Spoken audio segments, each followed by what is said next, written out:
This is the life in Koto One village by night. Darkness has engulfed the entire village. Its people have become used to it, moving from one end of the village to the other for different purposes.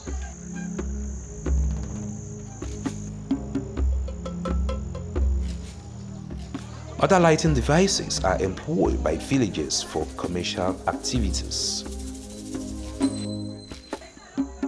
The Emilienne is using a solar lamp as she roasts fish to sell to customers.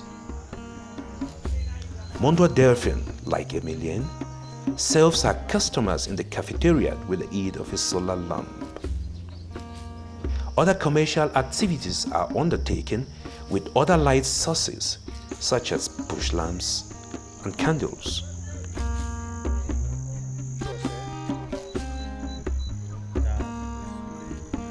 Having been working in the village for months now, SunErgy promised lighting up the village with electricity using solar energy by September 28, 2017. Here we are in Koto One on September 28. The more than 3,500 souls living in the village impatiently anticipate a new dawn in their lives. From our observation, the powerhouse to supply households with electricity the next day is ready. We would say, as it stands right now inside the powerhouse, everything is ready to go. And in a couple of minutes, we shall be switching on lights on both sides of the village. We have a good segmentation system that we have done at the village for the grid, that we run them on two separate, we would actually call it like two separate power plants. Meaning one side of the grid runs on its own system and the other side of the village runs on a separate system. Meaning we cannot have a complete blackout. The powerhouse is fed with energy captured by 350 mounted solar panels with an energy production capacity of 600 kilowatts per hour. They are all linked up into the powerhouse, into the inverter system.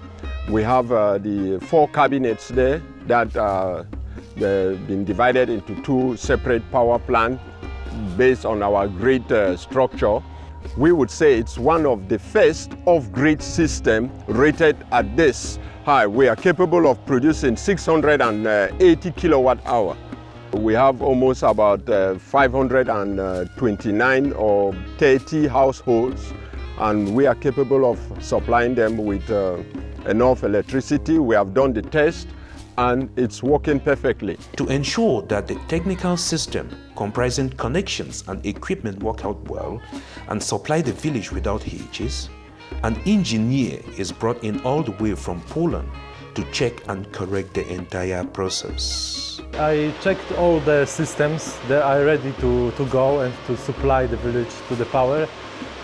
And also we checked charging the batteries and solar chargers.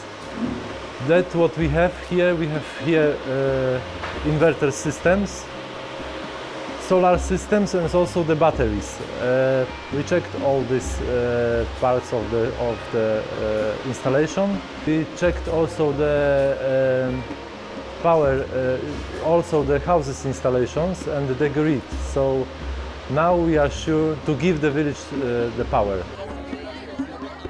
On the side to Koto One, women in the village are brought together and given special lectures on how to use home electrical appliances to help reduce their burden. Today at Koto village, I was actually teaching the women how to use household electrical appliances. With these appliances, the woman's work in the house will be reduced. Women in Africa, women especially in rural areas, are spending a lot of time in the kitchen. So with these household electrical appliances, this will give women some time to rest and to take care of their kids. As the day passes by, inhabitants of the village are anxious to see the SunErgy magic come true. Even as these technicians make their last-minute connections, they are closely followed and watched by villagers, all wishing that all works out well. The population of Koto 1 is gathered in front of the powerhouse complex, led by the traditional ruler of the village for the official opening.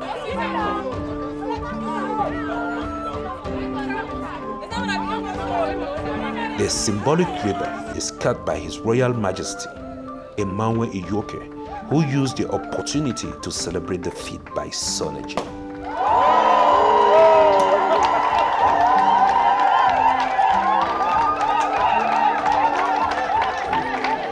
SunEnergy oye! Koto oye! Prof oye! Prof oye! It is not easy.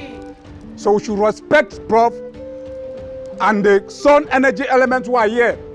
And you please respect that light and respect yourself to pay your bills. Yeah! Bumbako, rejoice now you have light.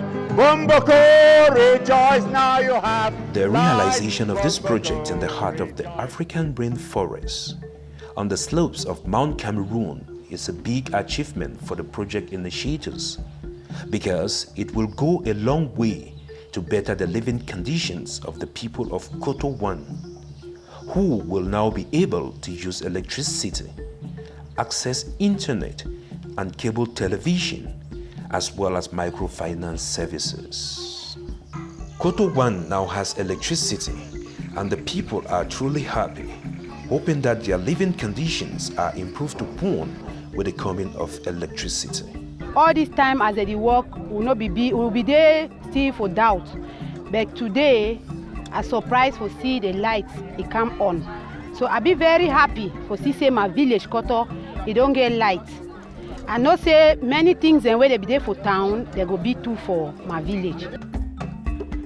However, the project owners are already turning their focus to other enclave communities to engage the same process.